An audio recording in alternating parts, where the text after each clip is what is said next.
Salut à tous, bienvenue dans cette nouvelle vidéo. Aujourd'hui, on va vous présenter tous nos meilleurs conseils pour voyager. Et oui, parce que à nous deux, on a quand même voyagé sur les 5 continents pendant plus de 15 ans. Donc on pense que ça y est, on est prêt à vous donner tous les meilleurs conseils qu'on a récoltés au cours de nos aventures. On espère que vous êtes là pour ça et que vous allez préparer de beaux voyages grâce à nous, grâce à cette vidéo. Bien sûr, ce sera des conseils généraux, donc il faudra adapter à chaque voyage en fonction des besoins. Alors, premièrement, choisir sa destination. Comment vous allez faire pour choisir votre destination? Un des premiers points à considérer, c'est en fonction de quand vous voulez partir, que vous regardiez la saison dans votre pays de destination. Donc ça peut être été-hiver, par exemple si vous allez dans une destination où vous avez envie de profiter de la plage, c'est peut-être mieux d'y aller l'été. Et aussi saison humide et saison sèche, notamment pour les pays tropicaux. Vous n'avez peut-être pas envie de prévoir 3 semaines de voyage quand c'est la période des pluies tropicales. Donc ça c'est quelque chose dont il faut faire attention et il faut regarder à l'avance pour choisir en fonction du moment où vous voulez partir, quel est le meilleur endroit pour partir. Le truc très important à prendre en compte, c'est bien sûr les saisons touristiques. Alors je sais qu'il y en a plein d'entre vous qui n'auront pas le choix, qui devront poser leurs vacances en juillet-août, mais pour ceux qui peuvent les poser ailleurs, évitez, ça sera forcément plus cher, il y aura plein de monde, bref. Si vous pouvez choisir juste autour de ces saisons, par exemple si c'est pour une saison où vous devez y aller l'été, juillet-août, ça sera mieux juste avant ou alors juste après, par exemple septembre ou alors juin. Ensuite, ce qu'on vous recommande de faire aussi, si vous avez, ça y est, une petite idée de votre destination ou que vous hésitez entre une ou deux destinations, c'est de comparer avant de réserver le prix des billets d'avion bien entendu ou du coût de votre transport, mais aussi le prix des logements sur place. Parce que ça va vous faire un budget total qui va peut-être vous aider à vous décider. Important, pensez à vérifier la date de validité de votre passeport. Souvent, ils demandent qu'il soit encore valable 6 mois après la date où vous rentrez dans le pays. Donc voilà, pensez à vérifier ça. Et autre chose, c'est aussi de bien vérifier les conditions d'entrée dans le pays. Donc pour savoir si vous devez faire un visa, si vous devez faire des vaccins, etc. Au moins, vous savez si vous êtes prêt à faire ces démarches et si vous avez suffisamment de temps. Et pareil, si vous avez prévu de réserver un transport avec des escales, vérifiez bien aussi les conditions d'entrée dans les pays dans lesquels vous allez faire les escales. Parfois, il faut aussi faire des visas pour escales ou autres. Maintenant, pour la deuxième partie, comment réserver ses billets d'avion ou son transport. Alors, si vous devez prendre un avion, on vous conseille très fortement d'utiliser Google Flights, qui est en fait un comparateur de vol directement via Google. Ce qui est bien, c'est que vu que c'est pas une compagnie, il va comparer tous les vols entre eux sans avoir de marque, on va dire, qu'il va mettre en avant. Et voilà, et ce qu'on vous conseille une fois que vous avez décidé quel vol vous souhaitez utiliser, c'est bien sûr de toujours réserver sur le site de la compagnie aérienne directement et ne jamais passer par des sites tiers. Parce que si, imaginons, il se passe quoi que ce soit, que vous avez votre vol annulé ou alors que votre valise est perdue ou alors un problème quelconque, si vous êtes passé par un site tiers, la compagnie aérienne vous dira que ce n'est pas leur problème et qu'il faut voir avec ce site tiers qui évidemment, eux diront que ce n'est pas leur problème aussi. Donc voilà, passez toujours par la compagnie aérienne directement. Nous, on en a fait les frais plusieurs fois et heureusement qu'on était passé par les compagnies aériennes. Comme ça, t'as aucun problème. Pareil, si ton avion, imaginons, il est retardé ou alors il est annulé, la compagnie aérienne prendra directement en charge de vous mettre sur un autre avion et de prendre en charge s'il y a des hôtels, etc. Exactement. Et deuxième conseil aussi, toujours réserver tout le trajet entier via du coup un site de compagnie aérienne. Même si vous avez par exemple un premier vol avec la compagnie aérienne A, ensuite une escale et un deuxième vol avec la compagnie aérienne B, normalement ils ont des partenariats et vous devez pouvoir réserver tout le vol entier, même si c'est avec 2 compagnies aériennes différentes. Pourquoi c'est important? Ça vous assure que si jamais il y a un problème, vous puissiez être mis sur un autre avion si vous avez du retard et que vous manquez votre deuxième. Pareil, ça va être plus simple pour le suivi des bagages. En gros, c'est les compagnies aériennes qui sont responsables. Alors que si vous faites vous-même de votre propre choix 2 réservations différentes, les compagnies aériennes ne sont absolument pas responsables de l'entièreté de votre voyage. Donc s'il y a un problème à un moment donné, c'est le problème de personne, c'est vous qui avez pris cette décision.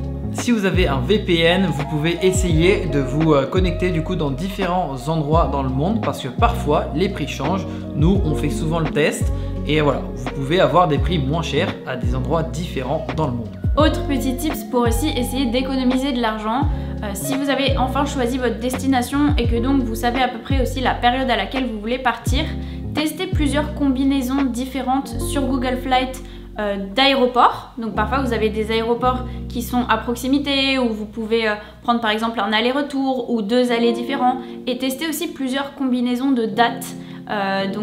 Changer un petit peu la date de l'aller, un petit peu la date de retour. Et en fait, en faisant des tests comme ça, vous allez pouvoir trouver la meilleure combinaison possible qui sera la moins chère. Petit tip si vous êtes flexible sur la date et l'endroit, nous on a beaucoup fait ça quand on était encore en France. Sur Google Flights, tu as l'option de mettre par exemple que les week-ends et après en Europe par exemple, et il va te proposer les destinations les moins chères en Europe sur des dates de week-end, et comme ça toi tu peux décider par exemple, ah bah voilà, là il y a un voyage à Venise dans 2 mois, un week-end, bon bah vas-y on va à Venise, on book directement ses avions pour ce moment là, et voilà, ça c'est un bon tips pour voyager vraiment pas cher dans des endroits plutôt cool. Et vous pouvez aussi dire je veux voyager à cette date là mais je ne sais pas où, quels sont les meilleurs tarifs, ou alors je veux voyager à cet endroit mais je suis flexible sur les dates, quelle est la meilleure période. Exactement. Ça c'est vraiment un bon tips. Et aussi Google Flights vous donne si le prix de l'avion que vous avez choisi il est dans la fourchette haute ou basse ou moyenne des prix moyens de ce trajet.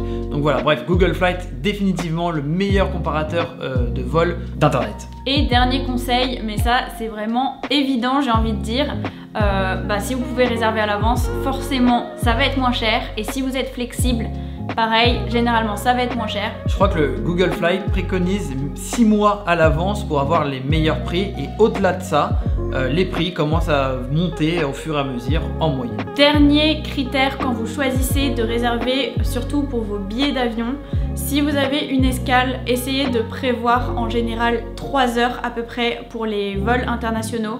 C'est ce qui est recommandé. Et pareil, ce qui est recommandé, c'est d'arriver environ 3 heures avant à l'aéroport si vous avez des bagages en soute. Donc ça, c'est des guidelines générales. Et surtout, si vous connaissez pas l'aéroport ou la période de l'année où il va y avoir plus ou moins de monde et de trafic, c'est toujours bien de prévoir 3 heures pour être tranquille et voilà, pas être stressé pour débuter ses vacances. Troisième partie, planifier son itinéraire. Alors évidemment, ce qu'on va vous conseiller en premier, c'est de checker sur notre chaîne si on vous a pas fait une vidéo conseil ou un vlog de cet endroit en particulier, parce que qui de mieux que nous pour vous préparer un itinéraire parfait. Grâce aux vlogs et aux vidéos cinématiques, ça peut vous donner une idée de à quoi ça ressemble, et du coup ensuite ça peut vous aider à planifier votre itinéraire. Et sachez que dans nos vidéos conseils, il y a toujours notre itinéraire et nos recommandations des lieux à visiter, des restaurants, etc. en description.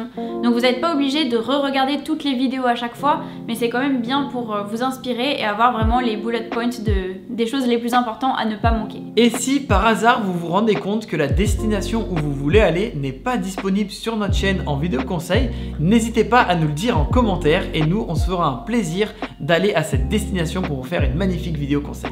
Un bon conseil, une fois que vous avez décidé tous les lieux que vous voulez visiter, si jamais vous savez que vous allez bouger dans votre pays de destination, vous pouvez vous rendre directement sur Google Maps et en fait rentrer les différents lieux. Par exemple, si vous voulez faire une boucle, ça vous permettra de visualiser directement sur la carte, et ensuite vous pouvez enregistrer le lien de votre page Google Maps et vous y référer. Et vous pouvez voir aussi et prévoir entre chaque destination le temps de transport qu'il faut, et comme ça vous pouvez savoir quand est-ce que vous allez faire la route, etc.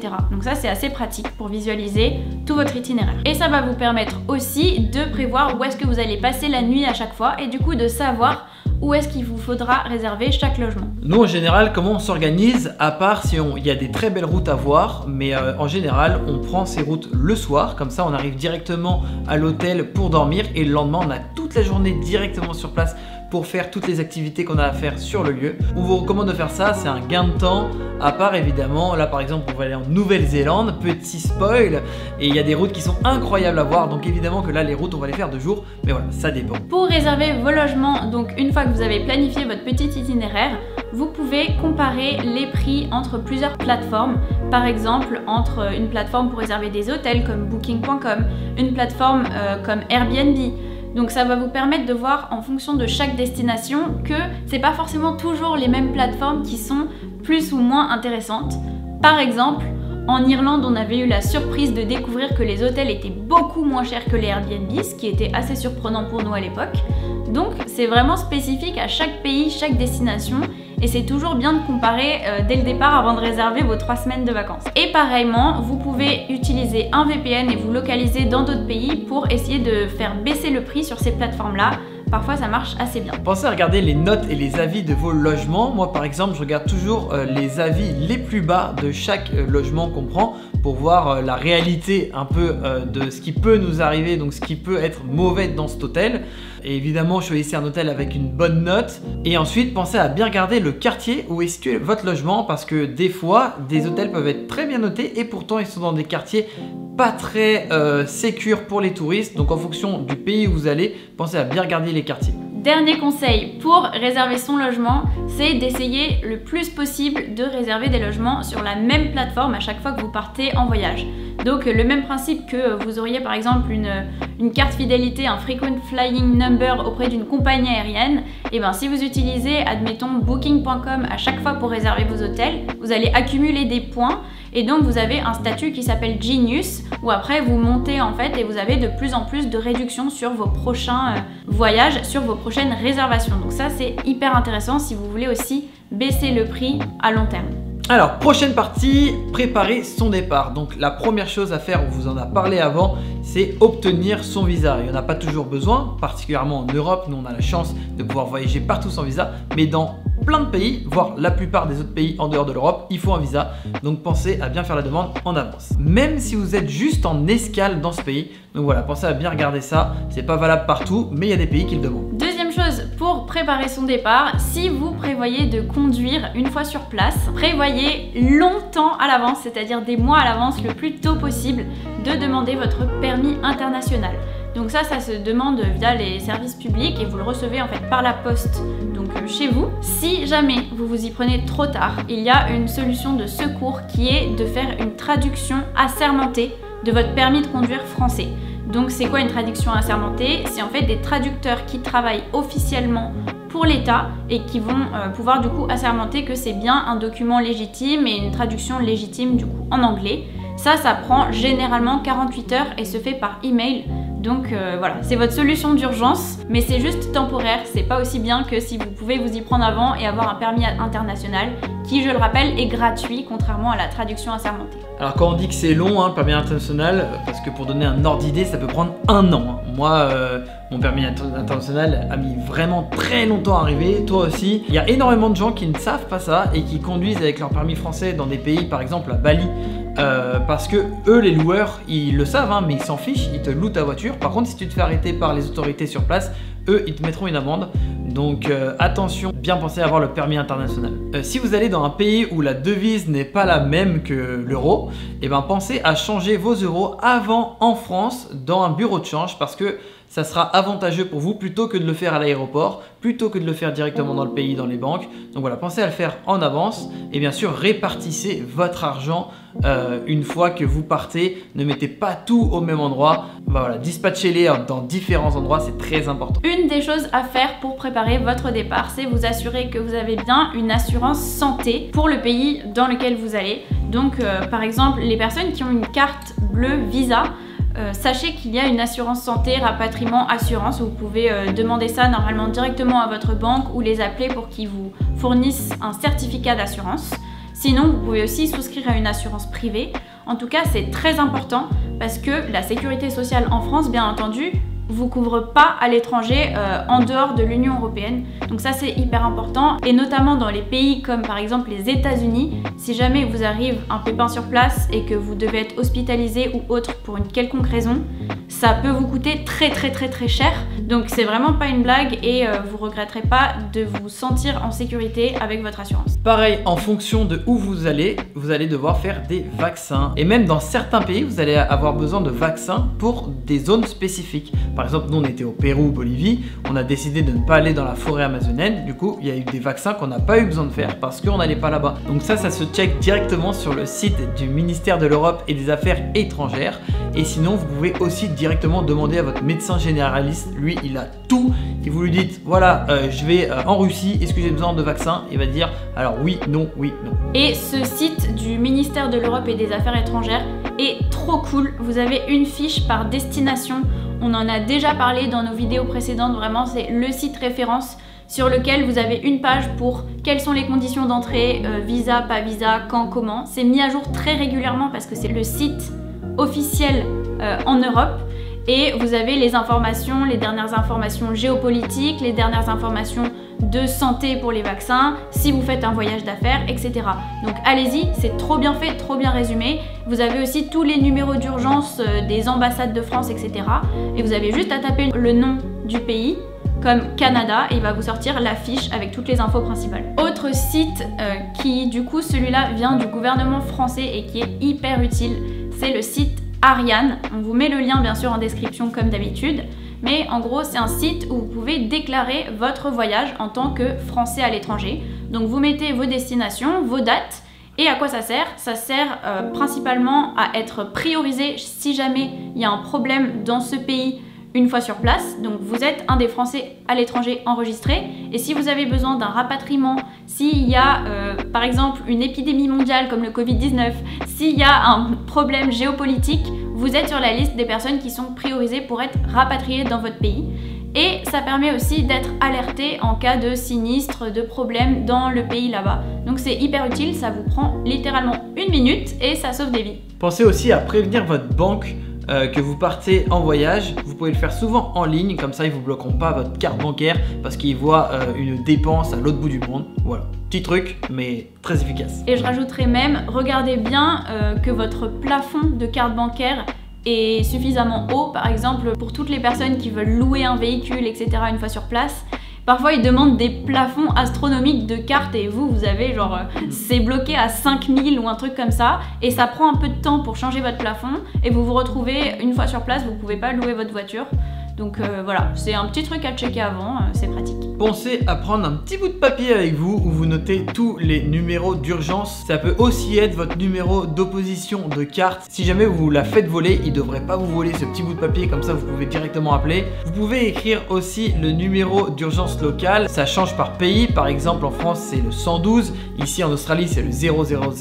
Bref, c'est important de le savoir. Et pensez aussi à noter le numéro de l'ambassade de France dans le pays dans lequel vous allez. Petit tips pour votre trajet, notamment si vous avez un long trajet en avion ou en train, pensez à télécharger à l'avance des livres, des musiques, des films, des séries, avant de vous retrouver dans l'avion pour 24 heures de vol comme c'est le cas pour l'Australie, avec juste l'écran de l'avion, et si vous êtes dans une compagnie chinoise, pas toujours en français et parfois pas toujours en anglais. C'est assez pratique de penser à ça avant, vous nous remercierez. D'ailleurs, petit tips, pensez à acheter le petit adaptateur pour brancher votre casque directement sur les trucs de l'avion. Comme ça, vous avez accès au film avec un bon son, parce que autant vous dire que leur vieux casque ou leur vieux écouteur qu'ils vous donnent avec le bruit de l'avion, c'est mort, t'entends rien. Mais ça vous changera la vie, surtout que dans l'avion, il y a tout le temps des films qui sont encore au cinéma ou limite pas sortis en France, bref. Donc ça, c'est un petit truc qui vaut 5 € mais qui est vraiment un game changer. Donc voilà, c'est un petit truc comme ça. Donc là, c'est les trucs qui se branchent dans l'avion. Et là, votre casque filaire. Bidon, hein, mais ça paraît rien, mais ça vous change la vie. Et si vous avez un casque sans fil comme moi, il existe la même chose, un petit adaptateur Bluetooth. Vous avez juste à cliquer sur le bouton on-off et pareil, ça se branche directement au système de l'avion, c'est trop bien. Dernière chose, petit détail mais pas des moindres, n'oubliez pas d'inscrire avec une étiquette ou je ne sais quoi votre nom, adresse et numéro de téléphone sur vos bagages, surtout ceux qui vont en soute, mais même sur vos bagages à main, parce qu'en fait si on perd votre valise, vous avez quand même énormément, beaucoup plus de chances qu'on la retrouve si on sait à qui elle appartient, notamment tous ceux qui ont des valises noires là qui se ressemblent toutes. Bah voilà, si vous la perdez et que vous savez pas où elle est dans le monde, c'est quand même pratique que la compagnie aérienne sache qu'elle est à vous pour qu'ils puissent vous la renvoyer. Dernière partie, ça peut être la plus fun pour certains et la plus chiante pour d'autres, faire ses valises. Alors déjà, moi je vous conseillerais de mettre un petit AirTag dans votre valise. C'est toujours fun et utile quand on perd votre valise de pouvoir suivre sa valise, ou alors même rassurant quand t'arrives, ah tiens ma valise c'est bon, elle est avec moi, ou alors quand on l'a perdue, t'es à Bali et merde ma valise elle est toujours à Singapour. Bref, un petit AirTag ça paye pas de mine. Et d'ailleurs, si vous en êtes même pas à acheter un AirTag mais juste à choisir votre valise, on vous conseille d'utiliser une valise qui est accréditée TSA, Transport Security Administration. En gros, c'est des valises qui sont accréditées notamment par les pays comme les États-Unis pour qu'elles puissent être ouvertes avec une clé spéciale par les douanes. et donc ça évitera s'il y a un doute ou un contrôle surprise qu'on défonce votre valise tout simplement. Pensez à prendre des adaptateurs. Alors ça c'est vraiment le truc que tout le monde oublie, nous les premiers on les a oubliés plein de fois, mais dans les autres pays, oui, ils ont des autres prises qu'en France. Et ça peut être très différent. L'Australie c'est pas pareil qu'en Angleterre, c'est pas pareil qu'aux US, c'est pas pareil que partout, bref. Donc pensez à prendre des adaptateurs, d'ailleurs il y en a qui s'adaptent un peu partout dans le monde, du coup ça peut être pratique. Et aussi évidemment du coup vos chargeurs et une batterie rechargeable, ça peut être très utile dans les voyages, quand vous faites des trips d'une journée que vous pouvez pas brancher votre tel, c'est toujours pratique. Pour l'avion, si on vous conseille un achat utile, c'est un casque réducteur de bruit. Franchement, moi j'étais sceptique, j'ai hésité pendant longtemps, mais ça change la vie. Mes collègues m'ont offert ça avant qu'on parte en Australie. Je peux vous dire que le voyage de 24 heures, il est pas passé pareil qu'avec un casque non réducteur de bruit. Et donc n'oubliez pas votre petit adaptateur pour casque Bluetooth ou casque filaire. Pour vos vêtements, pensez à vous renseigner sur le climat sur place. Parfois ça peut être un pays où il fait très chaud et pourtant il y a des endroits où il fait très froid, donc c'est important de quand même prendre un pantalon et un pull par exemple, ou alors inversement, par exemple la Nouvelle-Zélande, on a beau y aller en plein été, il fait hyper chaud, il y a des endroits où il va faire froid, donc voilà, renseignez-vous sur internet et regardez la météo sur place pour savoir quels vêtements vous emportez. Autre conseil, essayez de prévoir une ou deux tenues que vous allez emporter dans votre bagage cabine, donc avec vous dans l'avion, et que vous n'allez pas mettre en soute. Ça vous sera très utile si jamais vous arrivez à destination et que votre valise a un petit peu de retard ou qu'elle a été perdue. Et vous serez hyper content d'avoir une journée ou deux pour vous retrouver sur place et aller racheter d'autres choses ou avoir le temps de recevoir votre valise qui a été retardée. C'est un petit tips qui est assez utile. Pensez à regarder la culture qui est dans chaque pays, parce que parfois les cultures sont pas les mêmes qu'en France et certains habits qui peuvent paraître totalement normaux en France ne le sont pas dans ces pays. Donc pensez à regarder les coutumes de la population locale. Ça vous aidera à choisir vos habits. Pour ce qui est de la trousse de toilette, on vous recommande d'avoir une trousse de toilette étanche ou de mettre tous vos produits liquides dans un sac étanche. Au moins ça vous évitera aussi que votre valise maltraitée permette à tout votre shampoing de remplir votre valise et quand vous arrivez sur place vous avez aucun habit sec ou ce genre d'accident. Et sinon on vous recommande aussi de toujours prendre une petite trousse d'urgence avec les médicaments essentiels. Pas trop bien sûr parce que sinon ils vont vous arrêter à la douane en disant qu'est-ce que vous faites comme trafic de médicaments, mais tout ce qui juste le nécessaire, tout ce qu'il vous faut une fois sur place. Si vous pouvez prendre une carte de crédit qui n'a pas de frais à l'international, c'est quand même super pratique. Il y a plein de banques qui le font, comme par exemple les banques en ligne comme Revolut ou N26. Et si vous venez dans le pays avec deux cartes, donc par exemple cette carte là est votre carte principale en France, pensez à les mettre dans deux endroits différents, comme ça si jamais on vous la vole ou vous la perdez, vous en perdez qu'une sur deux. Pareil pour vos papiers d'identité comme votre passeport, votre visa, votre permis international pour conduire. Pensez à faire des photocopies et à ranger les photocopies à un autre endroit que vos papiers. On vous recommande notamment de ne pas transporter en fait vos papiers sur vous tous les jours, à part si vous en avez absolument besoin, mais plutôt de laisser votre passeport et autres papiers importants dans par exemple un coffre à l'hôtel et de transporter sur vous que les photocopies. Ça vous évitera pas mal de problèmes, que ce soit vol ou perte de papier. Et faites aussi des copies digitales, donc en fait scannez votre passeport etc. et envoyez-le sur votre email ou stockez-le en ligne, comme ça si vous avez besoin d'y accéder une fois dans le pays, juste avec une connexion internet, ça permet d'y accéder facilement. Bon, comme je vous disais avant, votre monnaie que vous avez fait changer en France, pensez à les mettre dans des endroits différents pour les mêmes raisons que j'ai dit pour la carte bleue. Si on vous les vole ou que vous les perdez, au moins vous perdez pas tout. Aussi, ce qu'il faut faire, c'est quand vous arrivez sur le pays, achetez une carte SIM locale et faites-vous la installer directement par l'opérateur, parce que des fois il y a des problèmes, donc au moins là vous êtes sûr que ça marche et c'est toujours gratuit avec le forfait de la SIM. Petit conseil aussi, quand on voyage et qu'on a vraiment bien une tête de touriste et qu'on va prendre des photos partout et fréquenter les endroits avec plein de pickpockets, c'est toujours cool d'essayer d'éviter d'attirer le regard en portant des objets de valeur ou en transportant trop d'objets de valeur ou d'argent sur soi. Donc pensez-y aussi, c'est pas forcément la même chose que quand vous êtes chez vous en terrain connu. Et autre chose, essayez de ne pas trop remplir votre valise au départ si vous comptez ramener des souvenirs, parce que forcément vous aurez plus la place de ramener grand chose. Et notamment on vous recommande d'acheter, ça s'achète en ligne sur Amazon ou autre, un petit pèse-bagages. Ça vous permet de peser votre valise avant de partir pour savoir si vous n'avez pas dépassé le poids autorisé et pour savoir si vous avez de la marge pour amener des souvenirs dans votre valise. Maintenant que vous avez terminé votre valise, dernier truc à surtout bien penser à ne pas oublier, c'est votre check-in de l'avion qui se passe en général 24 à 48 heures avant votre départ. c'est sur l'application de votre compagnie ou directement sur internet. Et du coup, c'est pour confirmer en gros que vous partez toujours.